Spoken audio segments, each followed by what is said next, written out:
OK, let's talk about truth, transparency, fear, media, politics and the pandemic.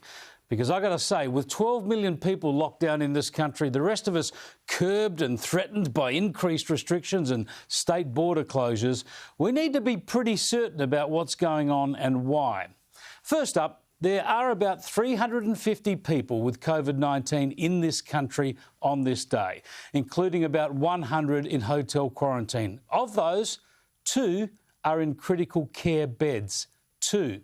There are a total of about 60 people in hospital, but the bulk of them are in Queensland, where they put everyone who tests positive into hotel quarantine in hospital, even if they're asymptomatic. So what we know is that 2 people in this nation are seriously ill. No others are even on a ventilator, but 12 million people are locked down. Now, how and why do we get into this situation? Well, first and foremost, we end up with this sort of an overreaction because so many in authority peddle fear. This is perhaps the scariest period that New South Wales is going through. This Delta variant, the Delta variant of the COVID virus, is actually a gold medalist when it comes to jumping from one person to another. It is a long jumper. We're neck and neck with this virus, and it's an absolute beast.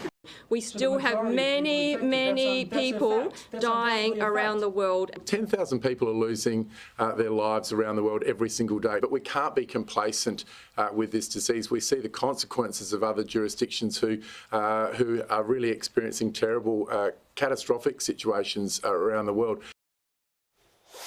Catastrophic, yeah. The politicians and the media love to generate fear and hysteria. It's ever been thus, but particularly on this issue. Now, as you know, I challenged the South Australian Premier and Chief Medical Officer on these issues yesterday. Extraordinarily, they went close to locking down their state. The Premier actually said South Aussies should be relieved not to have gone into lockdown over 5 cases in one family who had all been in isolation anyway. Now, the Premier and his health officer refused to answer my pertinent questions. And I showed you all that yesterday, of course, and if you didn't see it, you can go to the Sky News website or follow me on Instagram and click through the link in the bio. Catch up on that later. But what astonishes me is that many people in the media here in Adelaide and around the country, they defend the politicians and the health officers refusing to level with the people. And they essentially argue that these questions should not even be asked. Have a listen to how I was introduced in an Adelaide radio interview this morning. News conference given by the Premier and Chief Health Officer, broadcast by 5AA yesterday, drew a lot of reaction. And not so much for the decisions that they announced, but a lot of it revolved around the questioning by Sky News and Australian journalist Chris Kenny. Chris joins me now. Chris, you received criticism and praise in almost equal proportion. Wow, just wow. Well, it's actually Graham Goodings, not Will Goodings you've seen there. Graham Goodings is Will Goodings' father, and he interviewed me on 5AA this morning. He's a long-time newsreader in Adelaide, filling in on 5AA. Just extraordinary there. He's talking about the big decision to have me on the program. I went on to discuss some of the crucial issues, of course, and the crucial facts, such as how most of our lockdowns in this country have been proven to be unnecessary, the facts that are so often ignored by those peddling hysteria. And listen to how he wrapped up the interview. A lot of people who said that we shouldn't have put you to air, but I think, it is a democracy and there are various points of view, and I know I'll get criticism from allowing you on. It's hard to believe that this is what Australia has become, isn't it? We've become fearful, compliant, incurious and subservient. The peddlers of fear have got the public frightened and timid, and much of the media too. I'll show you some detailed evidence of this later in the program, but let's start with the key questions that Stephen Marshall and Nicola Spurrier refused to answer yesterday. These questions are really crucial for all premiers and chief health officers around the country. What is the trigger point for locking down a state or closing a state border? That's a crucial one, as is the percentage of the population that needs to be vaccinated before lockdowns can be ruled out as an option. Also, now that the vulnerable are largely vaccinated, what is the real threat of COVID-19, given healthy young adults, let alone children, rarely get very ill from the disease? And therefore, shouldn't we be reassuring the public about our COVID-19 success rather than frightening them about a catastrophic situation that can no longer arise here because the vulnerable are largely vaccinated, not to mention almost a third of the entire adult population? Anyway, I'll keep asking those questions, but have a look at this today in Adelaide from Professor Spurrier. After refusing to address yesterday how mild the COVID-19 threat is to most people except the elderly, well, she jumped at a chance to ramp up the concerns again today. The minor was quite unwell yesterday and he needed to have a medical assessment, so he went to the Royal Adelaide, but I'm pleased to say that he's now been transferred back to Tom's Court. So that's obviously a great relief for his family. But it does show how serious this infection can be, even in people who are relatively young and fit and healthy. Look, no one wants to get crook and we all know there are risks, but really you use a quick checkup, trip to the hospital to keep the panic levels up just in order to justify your own decisions? That's not reasonable and transparent leadership. That's scaremongering. By the way, 0 new infections today in South Australia. 0 infections. And they nearly locked down yesterday. Thankfully, elsewhere, other journalists are probing those in authority. Today, Sky News' own Ben Murphy pushed Queensland Premier Anastasia Palaszczuk over her claim that the AstraZeneca vaccine was banned for under 40s in the UK.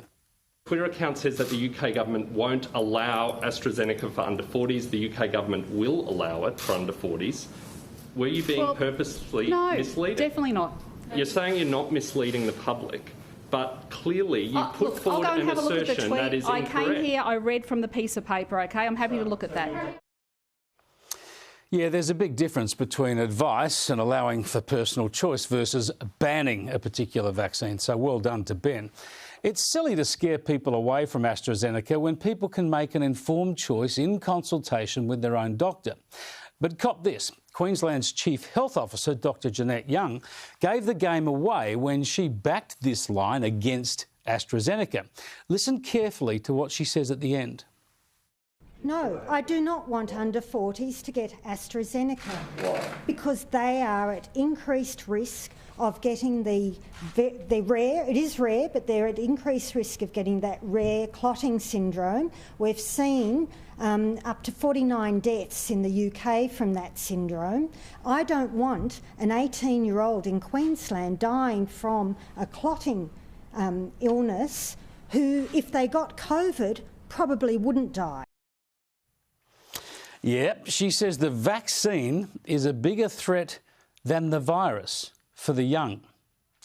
Again, this is a silly scare against the vaccine, but what does it really tell us? It actually tells us how small the threat of COVID-19 is to healthy young adults. Dr Young is saying that even the tiny, the microscopic, the 1 in 1.5 million chance of dying from an AstraZeneca vaccine, she's saying that's more of a threat to the under 40s than infections with COVID-19. Now, she's wrong, by the way. The threat from COVID is higher than that. That's what the experts tell us, so let's get that on the record. But it does give you an idea of how serious it must be. Yet they want to scare us all into submission to support their zero COVID fantasy. Let me finish with some rare praise for Daniel Andrews. Today, he at least tried to give a straight answer to all these questions I've been talking about. He actually tried to outline some clear markers for his state about how it would avoid onerous measures in the future. I hope, though, by the time that's ready, that we're in a very different set of circumstances anyway. We've got 70, 80, whatever the percentage is, of the community have had the jab. Or to put it another way, everyone who wants to be vaccinated has been given an opportunity to do that. And then it's on them if they don't choose to get vaccinated. But we wouldn't be having lockdowns to protect people who weren't prepared to protect themselves. Yes, indeed. Now, I'd quibble with the rate. Perhaps I'd argue it ought to be closer to 50% or so, but rather than having to wait till we get to 70 or 80%. But at least he's setting a target, and at least he makes the point about giving everyone the chance to be vaccinated. It should go like this. Get the vulnerable protected, and that's as good as done in this country. We've made great progress there. Then we should make sure everyone else has a chance to get vaccinated. That's well underway, as you know. But then that's it. Then we should be proceeding to COVID normal and deal with this new disease the same way we deal with so many others. It's a telling day in this country, isn't it, when Daniel Andrews is speaking more sense on the pandemic and the way forward than most of the premiers and half of the media.